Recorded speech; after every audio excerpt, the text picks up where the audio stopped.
Alrighty, ladies and gentlemen, welcome to this episode of the Dan Dawson Show.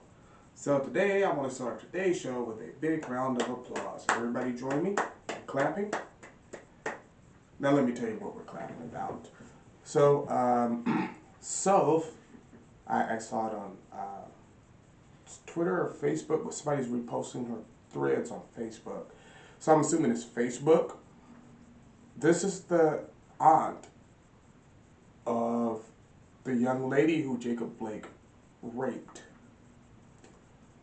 And so she joined in a thread where everybody's taking up for Jacob Blake. See, what we often forget is that when we're supporting these black criminals, there's victims on the other side too, but you're 95% of the time black. So when you're out supporting them, you're kind of dumping manure on the victim. Because there are victims out there. Remember, you don't commit a violent crime without there being a victim. Can't commit a violent crime on a mailbox. Can't commit a violent crime on a trash can. These are people, and they have feelings in life too that were disrupted by your criminal activity. So I'm just going to quote here from her Facebook or Twitter or whatever this is, thread, right? And it said, life is a self. Self at life is a self. So, and I will say this. If anybody finds this young lady on Facebook or Twitter, get her in contact with the Dan Dawson Show, because I would like to do a Zoom call, a Zoom interview, so she can tell and explain her side of the story. Because the victim side is not being told in this. Remember they said, oh, he was breaking up a fight between two women. No, he wasn't. No, he wasn't. He was there to continue preying on the young black lady he had been preying on. And I'm with Farrakhan's. Yep, I said it. I know you guys never thought I would say it, but I'm going to say it, and I'll keep saying it because I really, truly, honestly believe it. I'm with Farrakhan's thoughts on what we should do with black men in our community who prey on our women and kids. I'm not going to say what he said because it might get me kicked off Facebook. I'm just going to say it was, he was dead on. Dead on. So if at life is a self, joined in this thread, and here's what she said. Jacob raped my niece. The cops were called because he came back to her house, took her keys, and he's not supposed to be there. Remember, he had a restraining order. She had a restraining order out on him. So here's some dude, David at the Kremlin 1. Commie bastard. I see him, his pictures, looks like some young white guy with his black wife. Fucking commies, man. That good.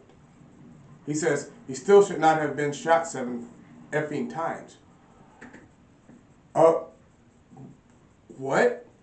You don't worry about our community, buddy. Just because you're married to a black woman does not give you the right. The right. These cops protected themselves, and you know what? What Soph says next, I completely agree with. Should have been shot, should have been 50 times for what he did to my niece. But hopefully he survived so we can put him in jail.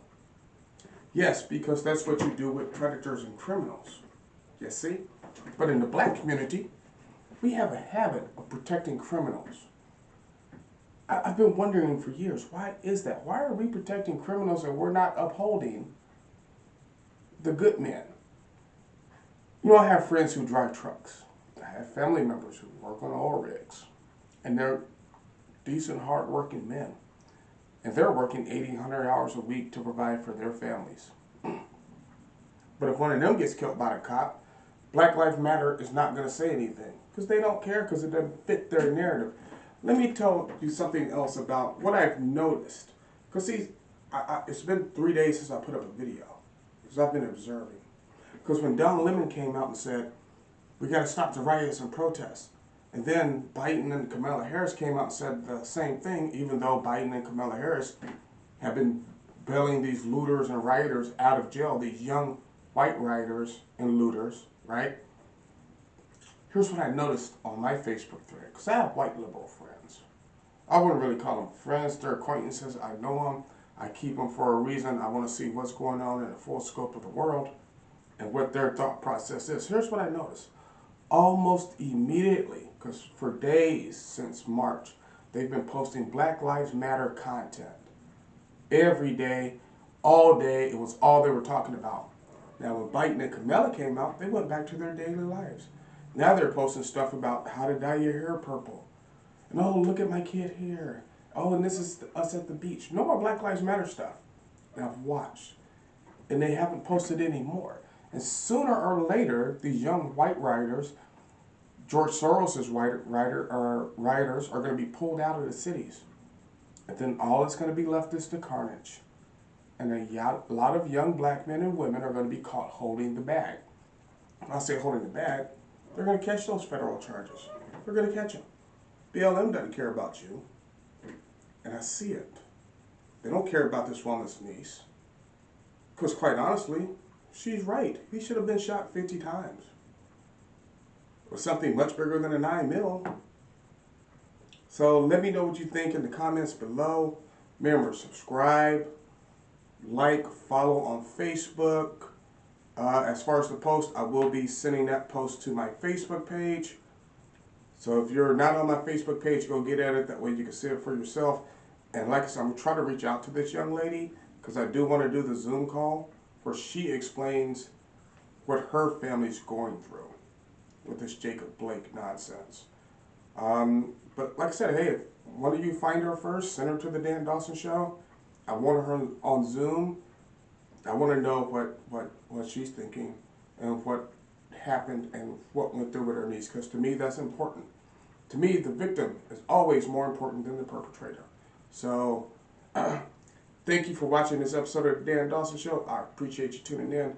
And if somebody could find, please, at Life is a Soph and direct her to me, I want her on here. I think her voice needs to be heard. It's not the first time I've seen her post something. I'm just having trouble contacting her. So I want her on so her story can be told. So thank you.